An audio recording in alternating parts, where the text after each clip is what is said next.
Tidak, tapi lain kali cukup hanya dihadiri oleh artis SM saja, berhenti melibatkan artis lain. 아, 진짜 무서운 줄 모르네. 아, 고소할게요. 끊어요. Hi everyone, I'm Mr. Kim and welcome back to my YouTube channel. Dan terima kasih banyak buat kalian yang sudah ngeklik video ini dan juga nonton video ini. Thank you so much. Dan aku doakan kalian menonton diberikan kesehatan, kebahagiaan, dan juga God bless you. Nah guys, dalam video kali ini kita akan membahas update informasi mengenai industri musik K-pop yang pastinya sangat sayang banget untuk dilewatkan. Dan teruntuk kalian yang tidak mau ketinggalan informasi apapun, kalian bisa langsung subscribe channel YouTube ini and don't forget to like, comment, and share. Thank you so much. Dan berikut adalah informasi selengkapnya. Di berita pertama, kita akan membahas tentang Seoul Music Award yang menuai beragam pro kontra dari netizen Korea. Ajang penghargaan Seoul Music Award ke-32 yang diadakan di Olympic Gymnastic Arena resmi berlangsung dengan lancar. Pembawa acara tahunan ini adalah Min Ho Shiny, Lee Mi-ju Loveless, dan juga Kim Il-jung. Ajang Seoul Music Award juga pertama kali dimulai pada tahun 1990 dan diadakan setiap tahun oleh Sport Seoul untuk mengakui pencapaian luar biasa di industri musik Korea. Pemenang juga dipilih dari lagu dan album yang dirilis dari Januari hingga Desember 2022 dengan menghitung 30% voting online, 40% panels, dan juga 30% penjualan. Popularity Award dan Hallyu Special Award dipilih dengan 100% voting online Korea dan luar negeri. Sementara untuk Best Performance, Band Award, Discovery of the Year, dan juga Special Jury Award ditentukan oleh 100% masukan panelis. Dan berikut adalah beberapa pemenang untuk acara Seoul Music Award. Untuk yang New Wave Star itu dimenangkan oleh Lavilus, Tan, dan juga Keplo. Lalu untuk yang Throat Award dimenangkan oleh Youngtak. Lalu untuk yang OS Award dimenangkan oleh Melomance dengan Love Maybe. World Best Artist dimenangkan oleh Psy. Discovery of the Year dimenangkan oleh Lee Seung-yoon. Ballad Award dimenangkan oleh Yuna. Band Award dimenangkan oleh Chan Nabi. Rookie Award dimenangkan oleh New Jeans, Lesa Rapim, dan juga TNX. Sedangkan untuk Bonsang dimenangkan oleh aespa, Kim Ho Jung, Psy, Kang Daniel, G-Idol, Stray Kids, Blackpink, Zico, NCT Dream, Red Velvet, Seventeen, Kat David, IVE, Taeyeon, BTS, dan juga Im Young Woong. Lalu untuk yang penghargaan R&B Hip Hop Award dimenangkan oleh BO dan juga Big Naughty, K-Pop Special Award dimenangkan oleh Kara, Idol Plus New Star dimenangkan oleh Tempest, Idol Plus Best Artist dimenangkan oleh BTS, Best Performance dimenangkan oleh G-Idol, Inki Sang dimenangkan oleh Im Young Woong, Hallyu Special Award dimenangkan oleh Suho EXO, dan untuk yang Legend Artist Award dimenangkan oleh BoA. Sedangkan untuk Best Music Award dimenangkan oleh IVE dengan Love Dive, Best Album Award dimenangkan oleh BTS Proof, dan Daesang dimenangkan oleh NCT Dream. Dan meskipun digelar dengan sukses dan lancar, daftar pemenang yang diumumkan oleh Seoul Music Award cukup menuai beragam komentar dari netizen. Dan berikut adalah bagaimana komentar pro kontra dari netizen Korea Selatan. Yang pertama ada yang berkomentar, dan mereka bahkan tidak tahu malu. Maksudnya, seperti yang diharapkan. Mereka bahkan tidak bisa masuk chart tahunan dan mereka memenangkan Daesang. Mereka melewatkan Bangtan dan IVE yang masuk chart tahunan. Daesang tidak lain adalah kejahatan yang mengakar. Apakah SOT yang menerima hadiah? Apa ya standar untuk Bonsang? Gak The Beat sangat random. Juga dengan standar apa TNX yang memenangkan Rookie Award. Dan Daesang hanya mereka harus mengesampingkan semuanya dan memberikan kepada orang-orang dengan hasil fisik dan digital terbaik. Bagaimana dengan mengubah Daesang menjadi artis terbaik? Apakah ini jatah? Aku sih yakin ya aespa nanti akan memenangkan Daesang di tahun depan.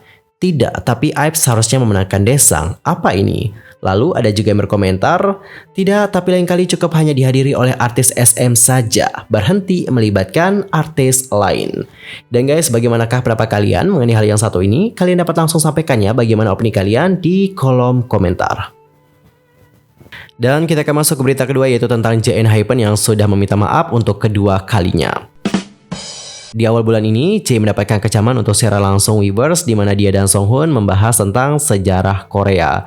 Pada kala itu, Songhun berkata, "Dulu saya benar-benar tidak menikmati atau mempelajari sejarah, tetapi saya merasa sejarah Korea menyenangkan akhir-akhir ini." Kemudian J pun menjawab, "Saya lebih suka sejarah dunia. Saya belajar banyak tentang sejarah Korea di sekolah." Lalu untuk Songhun kembali mengatakan, menyenangkan dalam artian untuk membaca ya teman-teman. Hal itu dikarenakan pengarsipan dilakukan dengan sangat baik.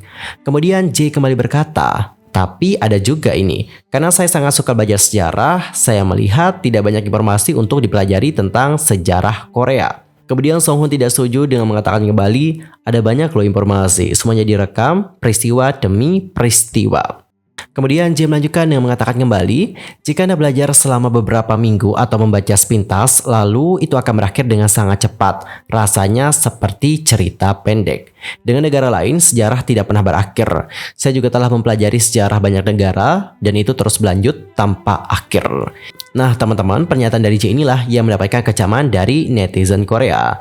Dan setelah banyak yang mengkritik pernyataannya sebagai deskripsi ofensif dan tidak akurat tentang sejarah Korea, J pun memposting permintaan maaf di Weverse keesokan harinya. Namun, permintaan maafnya juga menimbulkan kritik, dengan beberapa percaya bahwa kata-kata Korea tertentu yang digunakan dalam permintaan maaf tersebut menyampaikan nada sembrono dan juga meremehkan. J yang diketahui lahir di Amerika Serikat dan memiliki kewarganegaraan ganda, telah bersekolah di Korea sejak sekolah dasar. Kemudian pada tanggal 18 Januari, J pun turun ke Weverse memposting permintaan maaf kedua kalinya, di mana dia menyampaikan ucapan awalnya dan pilihan kata-katanya dalam permintaan maaf pertamanya. Dan berikut bagaimana pernyataan lengkap dari J. Halo, ini JN Hypen. Saya menulis ini karena saya juga ingin sekali lagi meminta maaf secara mendalam karena telah menggunakan ekspresi yang salah dan juga salah mengartikan sejarah bangsa kita selama siaran live pada tanggal 10 Januari. Saya juga mohon maaf atas fakta bahwa tanpa cukup mengetahui tentang sejarah mendalam bangsa kita. Saya juga salah mengartikannya karena kurangnya kosakata saya. Pada saat secara langsung, saya juga mengungkapkan pemikiran saya tentang sejarah Korea hanya berdasarkan materi terbatas yang saya temui saja. Dan saya juga tidak menyadari bahwa saya dapat menyampaikan pesan yang salah. Meskipun sesama anggota yang bersama saya mencoba untuk memperbaikinya, saya terlalu ceroboh untuk itu dan menyadarinya. Juga, pilihan kata-kata dalam permintaan maaf saya sebelumnya sangat kurang. Aku seharusnya lebih berhati-hati dalam memutuskan apa yang harus kukatakan. Dan aku juga minta maaf untuk hal tersebut. Menggunakan ekspresi yang salah dan salah mengartikan secara panjang masa kita ketika saya bahkan tidak memiliki kosakata untuk mengungkapkan perasaan menyesal saya dengan benar adalah perilaku yang benar-benar tidak dipikirkan. Setelah live viewers dan juga postingan saya sebelumnya, saya menyadari kesalahan berat saya saat membaca kata-kata engine dan banyak orang, dan hati saya sakit. Saya merasakan bagaimana kesalahan saya bisa tumbuh menjadi masalah besar, dan saya juga merenungkan kesalahan saya. Namun, saya juga merasa bahwa ini bukan masalah yang dapat diselesaikan hanya dengan refleksi diri. Dan untuk memperbaiki sesuatu yang dimulai dengan kata-kata saya pikir saya perlu mengakui kesalahan saya dengan benar dan juga membuat permintaan maaf lagi. Saya juga pikir seharusnya tidak ada pilihan ekspresi yang kurang dalam permintaan maaf ini juga. Jadi saya merenungkannya dan akhirnya memposting pesan ini agak terlambat. Saya masih memikirkan dan juga bertanya-tanya apa yang harus saya lakukan untuk menghindari kesalahan seperti ini lagi. Saya juga pikir ide-ide yang saya pikirkan sampai sekarang masih kurang. Saya juga akan merenungkannya lebih dalam dan saya ingin secara konsisten menunjukkan kepada Anda upaya saya melalui tindakan daripada kata-kata. Dan saya juga ingin secara konsisten menunjukkan kepada Anda upaya yang saya lalui daripada kata-kata saja. Saya juga akan berusaha di masa depan untuk menjadi orang yang berhati-hati dan mendengarkan apa yang dikatakan banyak orang. Karena sepertinya saya juga telah menyebabkan kerusakan besar pada grup kami melalui ekspresi saya yang kurang. Saya dengan tulus meminta maaf kepada anggota Enhypen dan juga Engine yang mencintai kami.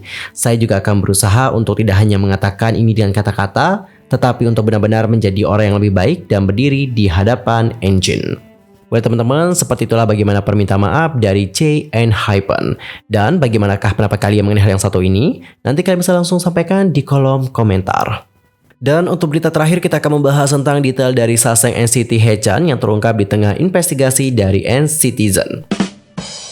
Pada tanggal 12 Januari ada sebuah rekaman diposting di Twitter dan itu menampilkan rekaman panggilan antara Haechan dan juga Saseng di mana keduanya bertukar percakapan yang ambigu. Mengenai Saseng, itu berspekulasi bahwa orang di belakangnya adalah pacarnya ataupun mantan pacar adik laki-lakinya. Dalam panggilan, penelpon bertanya mengapa Haechan mengangkatnya, menyebutnya sebagai Oppa. Haechan juga menyapa si penelpon dengan formal, namun panggilan tersebut berubah menjadi hening dengan audio yang mengakhiri upaya Haechan untuk menuntut Saseng tersebut. Dan berikut adalah bagaimana terjemahan dari percakapan tersebut. Saseng mengatakan, "Halo, kenapa Oppa yang mengangkat telepon?" Kemudian Haechan berkata lagi, "Halo." Habis itu ada kesunyian sedikit. Kemudian Haechan berkata, "Wow, kamu tidak pernah benar-benar tahu kapan kamu harus takut. Aku menuntutmu dan aku akan menutup telepon ini sekarang." 여보세요. 아니 오빠가 받으라. 여보세요?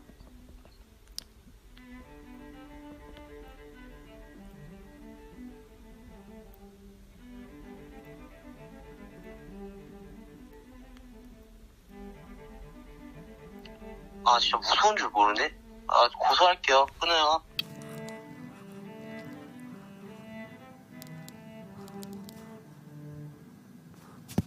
Nah teman-teman, dengan panggilan telepon yang mencurigakan, penggemar bertanya-tanya bagaimana rekaman itu bisa bocor. Mereka juga mengumpulkan beberapa faktor yang berperan, mulai dari latar belakang Saseng, penumpukan panggilan suara, dan juga kebocorannya. Banyak penggemar yang mengikuti dari dekat orang-orang di sekitar Haechan, terutama saudaranya Haechan.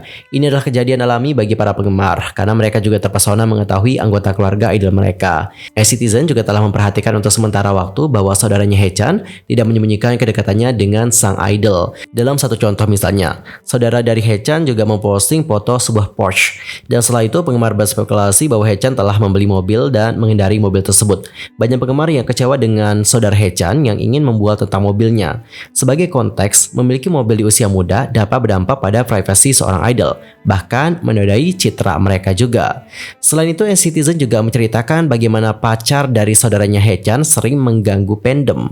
Mereka juga ingat bagaimana sang pacar berhasil membuat mereka kesal dengan memposting cerita yang melibatkan salah satu lagu ITZY dan keterangan yang tidak jelas. Adapun untuk captionnya seperti ini, lagu ini dilarang, makanya saya hampir kena, playlist saya dikutuk.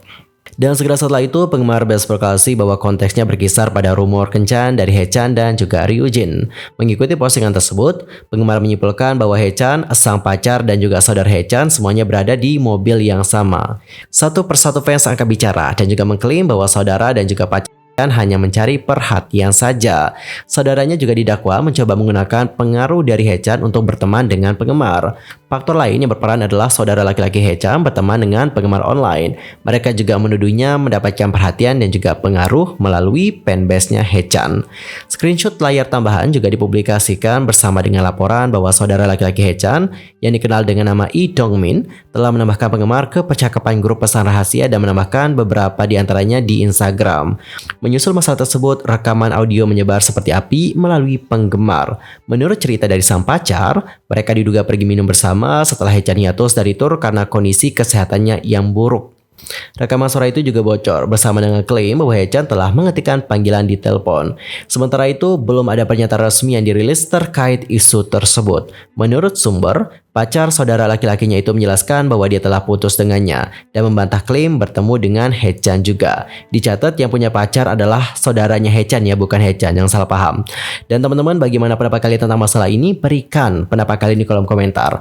Apakah kalian setuju dengan penggemar-penggemar yang lain? Well guys, berita tadi menutup perjumpaan kita untuk hari ini. Terima kasih banyak buat kalian yang sudah menonton video ini. Thank you so much ya. Dan aku juga mohon maaf jika ada kesalahan baik dalam ucapan, sikap, dan mungkin ada kesalahan informasi. Kalian bisa langsung koreksi dengan cara komen di kolom komentar. See you next time and goodbye.